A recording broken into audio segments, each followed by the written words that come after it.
What is up, everybody? Jake O here today, and it's been a while. A lot of people are like asking, Jake, where you been? And pretty much my daughter is here one week and then not here another week. So the week that I do have my daughter, I'm primarily focused on being the best father I can be. I handle my work on my phone, but that's about it. So before I get into this video, please subscribe to my YouTube channel. And also check out the description for my Patreon.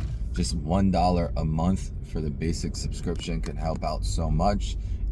There's incentives on it to do higher tier of subscriptions, but the basic tier is just $1 a month and it helps out so much. So today I wanted to start a new, I guess I would call it series. If you ever have ideas or anything you guys would like to hear in a YouTube video, whether it's about my life, etc., I have no problem making a YouTube video about it. I'm very open about my life and would love to discuss with you guys. So today's series, and this is part 1, is called What If? And what it is about is something in my life that, what if it was something else that happened in my life? How would that have changed me and affect me? And I'm going to go on this assumption of how I would turn out because of it. Okay? So this one is called, what would happen if my grandparents never gave my dad the down payment to move from New Jersey to South Florida when I was 9 years old and my sister was 12 years old. So I grew up in Pennsauken, New Jersey, which is close to Philadelphia, close to Camden, close to Cherry Hill, New Jersey. I believe it's southwest New Jersey. I believe it is southwest. And I grew up in a very lower class area. There was violence in my area and stuff like that. There's no HOA, there's no community, there's no gates. Obviously, I never witnessed a murder or such bad things or anything. But I remember when my sister was leaving our elementary school, my dad was telling me how the middle school was F-rated and all this other stuff, and the areas just around it have really high crime. Remember, my parents had that house when I was born, and I lived there from 0 to 9, and it was a 3-bedroom, 1-bath house, 2-story with a basement.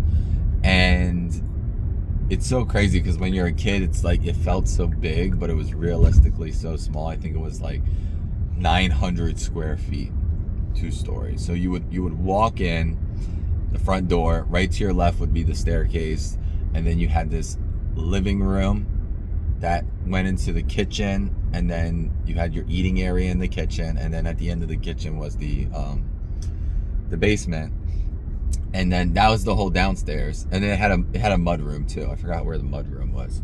Obviously the mud room went out. The mud room, I think it was off of the kitchen, pretty sure.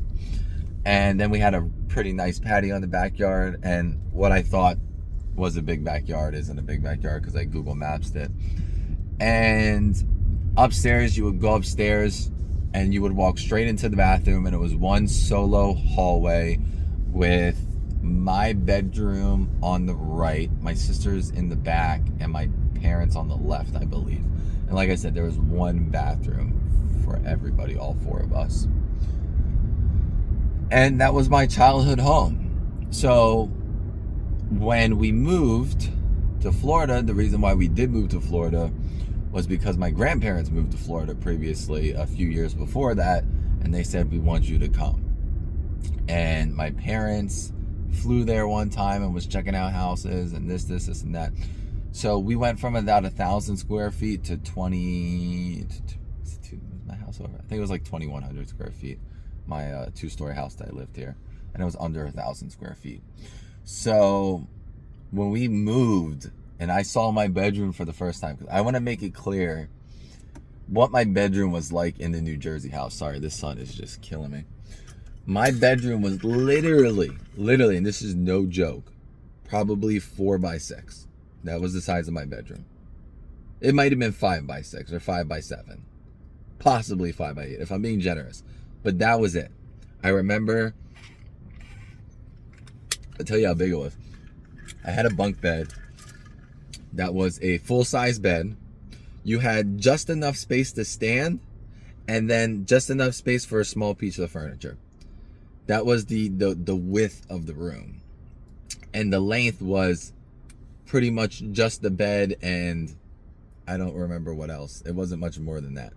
So it was a very small room. I remember my sister's room being a lot bigger, my parents' room being a lot bigger. So I guess that's how you fit, 800-900 square feet in a 2-story house.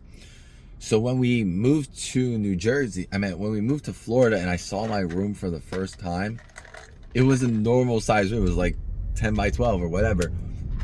It was huge to me. It was so huge, and the house was so huge. And my house in Florida, you walk in to double high ceiling. It's not really, it is double high, but it isn't because it's like angled. But the point is that you walked in, you had a living room and a dining room. You then went into the kitchen / family room, an eating area. And then upstairs you had 3 bedrooms and a loft that was open to the downstairs. So it was a big difference. And you had 2.5 bathrooms instead of 1 bathroom for everybody. So me and my sister shared a bathroom. There was the downstairs half bath, and then my parents had a bathroom in their bedroom, which is pretty normal nowadays. And that first house was built in the 60s, and this house is built in like 90, I don't know if it was early 90s or late 90s. I think it was early 90s. But it was another world to me. It was great. I was in a community. I started a new school. And throughout the years, I had my troubles. I had my bullies. I had bad kids in the neighborhood. But obviously, you get that almost everywhere you go. Bullies just come and go. Bro, get over your line, dude. My gosh. Get back in your line. So, the premise of this is, what would have happened if my grandparents never moved to Florida, offered my dad, oh my goodness, just comes out, cuts right in front of me. You have to yield to oncoming traffic, and he just went and cut that guy out too. Everybody's in a rush. So, what would happen if I never moved to Florida? Who would I be? To me, I feel like my education would have suffered. There was a lot of, I think, gangs in the area, drugs and all this other stuff in New Jersey.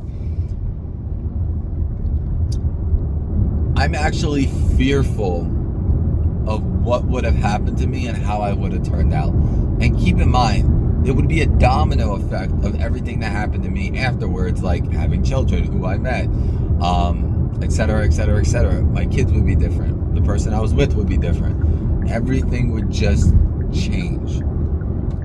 Now, would I be in my work field? Where would I be working? There's so many questions that could be said, but I honestly, if I was betting my bottom dollar, I believe that I would have turned out worse. Worse off than I am now. Not that I'm a bad person or anything like that. I think that I would have got involved and more peer pressured to do things that I didn't want to do. But keep in mind, I didn't have a lot of experience in New Jersey because, again, I moved when I was 9. Versus growing up in Florida, 9 to 18 is more important than 0 to 9 when it comes to socializing and making friends and schooling and stuff like that. So I'm very fortunate. I'm very grateful to my grandparents. If I said, could I change it and go back, would I stay in New Jersey? I wouldn't have. Like I said, I think I would be worse off, and I'm very happy with what I had. And to be honest with you, even to this day, I don't think I valued my house that I grew up in Florida as much as I should have. You know, I wanted to move out as fast as possible. I wanted to get my own place. And to me, it's just like, look, if I stayed at my parents as long as possible, even in a garage, whatever, I would have saved up so much money. In the course of 10 years sorry, it's even more than that since I left my parents' house. I left my parents' house in 2012. Those 13 years. In the course of 13 years, I probably spent $400,000 to $500,000 in houses. And if I saved all that, I could be buying a house cash right now. That's the difference. That is the difference. And it's a huge difference. So I hope you guys enjoyed this video. Obviously, I can't go into like animation details and stuff of what my life would have been. It's not like artificial intelligence can exactly tell me what my life would have been. But I hope you guys enjoyed this video and the series. If you did, like, subscribe, and check out the Patreon. And I'll come back to you guys with the next one. Take care, everybody.